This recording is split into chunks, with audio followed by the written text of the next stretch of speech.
Mesdames, Messieurs, bonsoir. Voici le 19h de la RTB.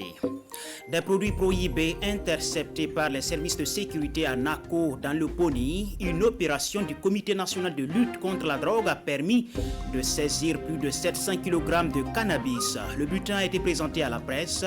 Notre équipe de Gawa nous dira tout sur cette affaire. Le ministre de l'Éducation nationale, de l'alphabétisation et de la promotion des langues nationales au lycée Colocom de Kaya pour une journée de célébration de l'excellence scolaire. Des récompenses ont été distribuées aux meilleurs de l'année scolaire passée. Voilà pour les titres de cette édition. Merci de nous recevoir. Ceci dit, 727 kg de cannabis et 24 kg de médicaments prohibés, telle est la prise du secrétariat permanent de lutte du comité de lutte contre la drogue au Burkina Faso qui a jeté son filet dans les eaux troubles des trafiquants des produits illicites. C'est le résultat d'une opération conjointe de plusieurs jours menée à Nako, dans la province du Poni au sud-ouest du pays. La drogue saisie a été présentée à la presse. On voit cela avec Issa Kazabri et Lambert Souma. La commune de Nako, séparée du Ghana par le fleuve Moun, tend à devenir une plaque tournante du trafic de drogue à destination du Burkina ou en transit. L'opération menée par le secrétariat permanent du Comité national de lutte contre la drogue vise à porter un coup à ce trafic illicite. L'opération a été prévue du 4 au 8 octobre 2021. Nous l'avons menée sur le terrain de façon active pendant 3 jours, du 5 au 7. Et le 4, ça a été la journée préparatoire et les 3 jours ont été des journées opérationnelles. Et ça a mobilisé une quarantaine d'hommes issus donc des différentes forces de défense et de sécurité du sud-ouest, et plus précisément donc de Gawa et de Nako et de Malba. Il s'agit donc de la gendarmerie nationale, de la police nationale, des douanes et des eaux et forêts. Le bilan de cette opération est de 727,80 kg de cannabis saisis ainsi que 25 kg de médicaments prohibés, le tout estimé à 72 millions de francs CFA. La drogue là vient très bien emballée, empaquetée dans des sachets. Ça vient du Ghana. Il traverse le fleuve avec des pirogues. De là, ils chargent les trucs là sur les vélos. Des vélos, des motos. Souvent même c'est avec des voitures où ils font des faux planchers. Ils font couvrir ça et puis ils ajoutent aussi d'autres marchandises diverses. Le trafic de drogue est une source de financement du terrorisme au Burkina. C'est pourquoi le secrétariat permanent du Comité national de lutte contre la drogue plaide pour l'octroi de plus de moyens afin de lutter efficacement contre ce phénomène. Le stage ou le syndicat des travailleurs de l'administration et de gestion de l'éducation, ce syndicat vient de tenir son tout premier congrès ordinaire. Le congrès du stage qui a eu lieu ce samedi à Ouagadougou s'est penché sur les politiques, les projets et programmes dans le secteur de l'éducation. L'occasion pour les congressistes de jeter un regard critique sur les politiques publiques en matière d'éducation au Burkina Faso. Ali Badini et Abdelaziz Yaguibou. Son tout premier congrès après sa création il y a de cela 7 ans. 7 ans de lutte pour l'amélioration des conditions de vie et de travail du personnel du monde de l'éducation, mais aussi pour un système éducatif burkinabé performant à la hauteur des défis de l'heure, expliquent ces leaders du syndicat des travailleurs de l'administration et de gestion de l'éducation, STAGE. Des leaders qui ont battu le rappel des troupes pour une introspection sur le parcours du syndicat, ses missions et ses projections.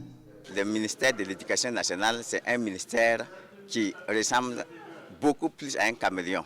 En ce sens que chaque année, le ministère peut muer 10 000 fois.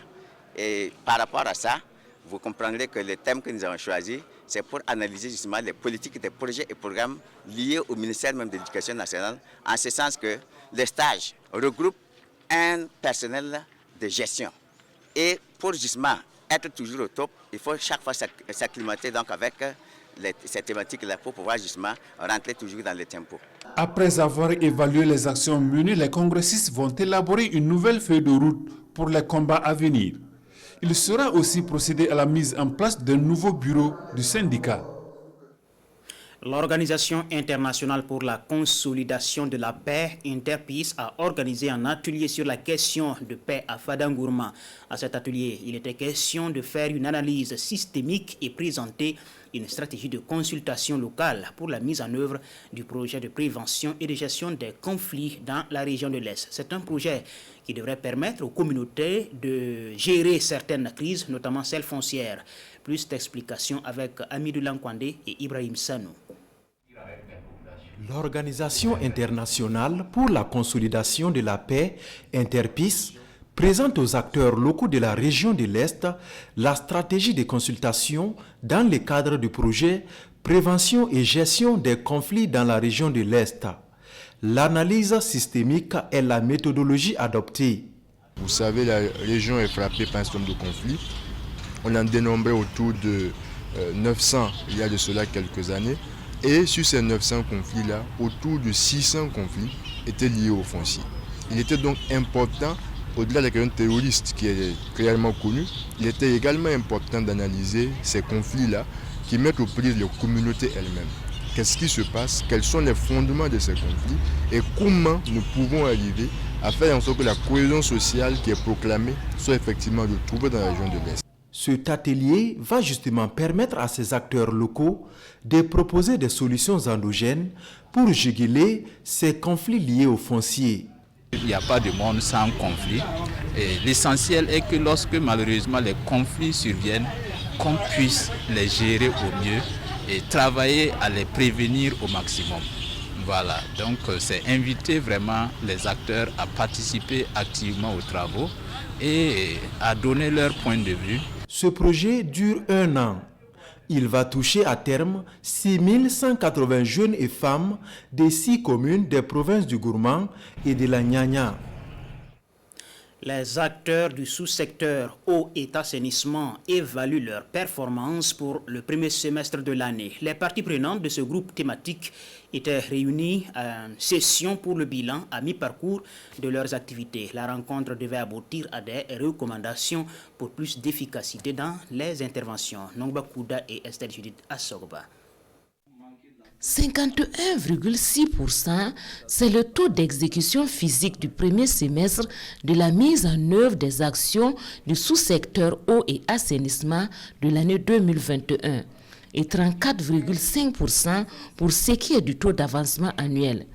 Un bilan plus ou moins mitigé qui se justifie selon le ministre de l'eau et de l'assainissement par le retard accusé dans la mise à disposition des ressources financières et dans l'exécution de certains marchés. Nous sommes donc interpellés sur les efforts à fournir pour atteindre l'objectif fixé pour cette année et surtout relever les défis combien importants pour le sous-secteur. Nous ne pouvons passer sous silence la question de la vétusté et de la durabilité de certaines de nos retenues d'eau, avec pour corollaire la rupture d'ouvrage. Ces cadres vont donc mettre à profit cette première session semestrielle pour examiner avec la plus grande attention les performances du sous-secteur eau et assainissement, échanger sur l'exécution des programmes opérationnels et formuler des recommandations pour leur mise en œuvre adéquate. Avec ces taux que nous avons eus au premier semestre, on a de bons espoirs qu'en réalité, au 31 décembre, en tout cas, on puisse atteindre vraiment des taux très satisfaisants, autour de 90%. Le taux d'accès à l'eau potable au Burkina Faso se chiffre aujourd'hui à 75%. Et le défi qui se présente au ministère est de permettre à toute la population d'accéder à cette denrée précieuse. Voilà, et puis le lycée privé Colocom de Kaya qui dédie une journée à ses meilleurs élèves et enseignants de l'année scolaire passée. Une journée d'excellence a eu lieu au sein de l'établissement, notamment un moment de récompense pour ceux qui ont brillé par leurs résultats scolaires. Le ministre de l'Éducation nationale a fait le déplacement de Kaya pour prendre part à la cérémonie. Suivant le reportage signé Jacques Ouedraogo.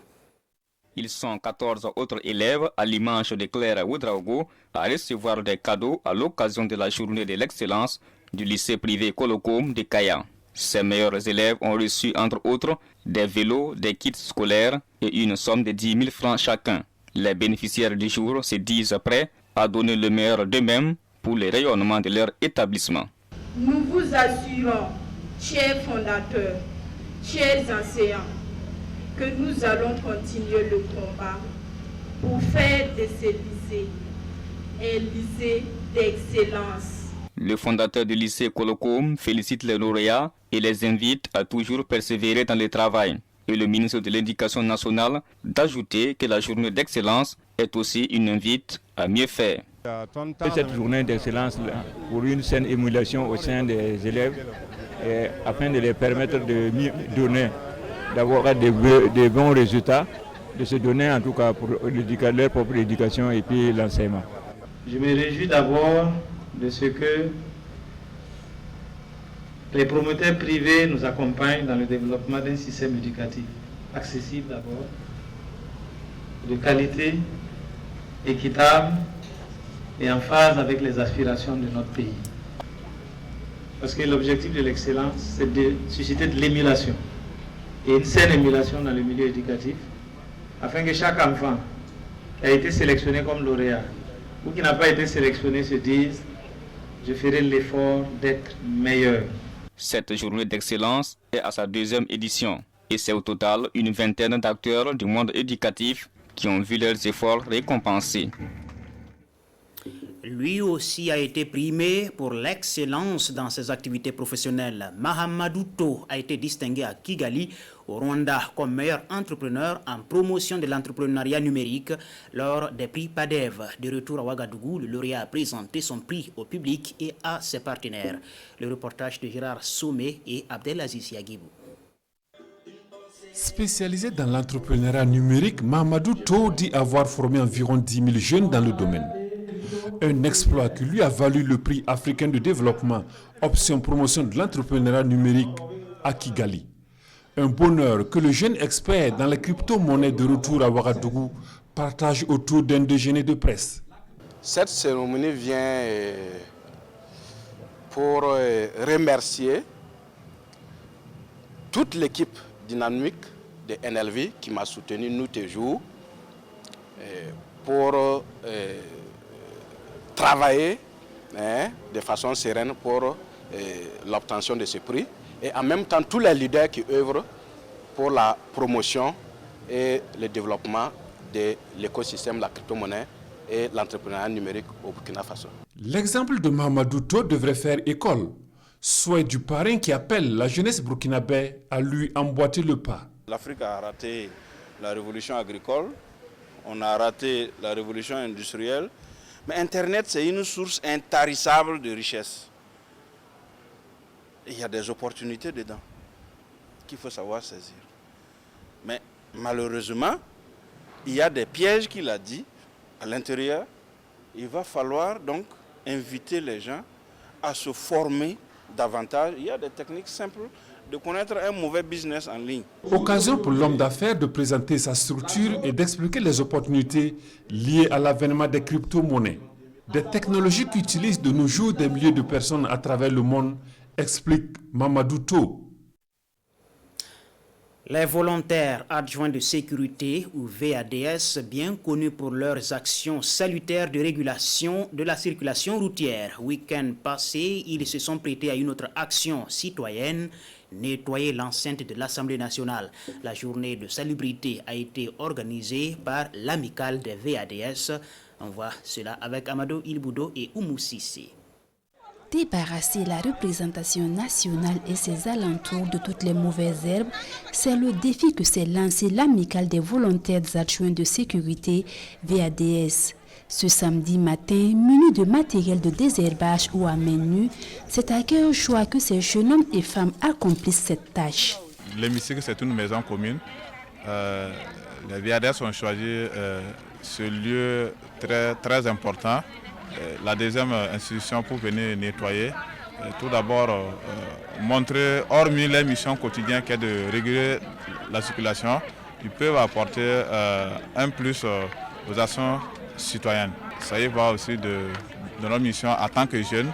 Même si le matériel adéquat fait défaut, la volonté de venir à bout de ces mauvaises herbes est affichée. Cette activité de salubrité n'est pas la première et ne sera pas la dernière. Selon leur porte-parole, les VADS répondront présents partout où besoin sera. C'est ce qui met fin à cette édition. Merci pour votre fidélité. L'actualité revient à 20h avec Wendata Nathalie Kaori. Très bonne soirée à tous sur la RTB.